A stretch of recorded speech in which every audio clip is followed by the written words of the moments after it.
how to use mask in VN Editor PC.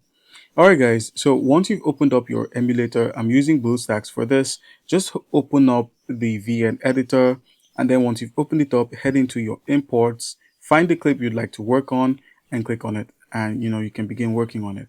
But if you would like to work on another clip, just click on the plus icon here, and all of your clips that are available on your VN Editor will be shown here.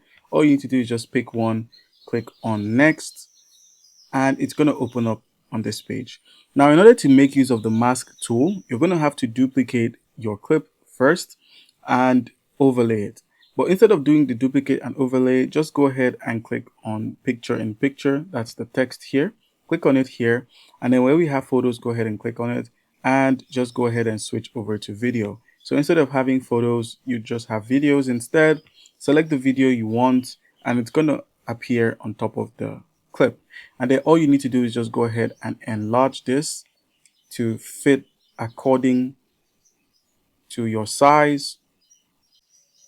And once you've placed it, all you need to do now in order to make use of the mask tool would be to simply use the scroll and scroll till you find the mask. So you're going to find mask here.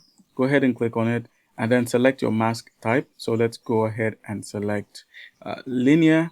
And now we can simply drag this and move it however we want across the two different clips. You can see the clip above is the overlay and the one below is the main track.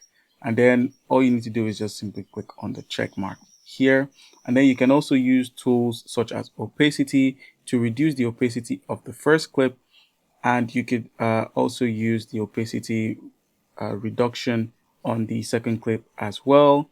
You could also flip the second clip, or you could use the blur tool on it. And let's just say we want a basic blur at the bottom, and a basic blur has been applied while the top side stays sharp.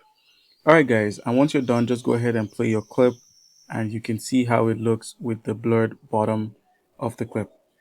Alright,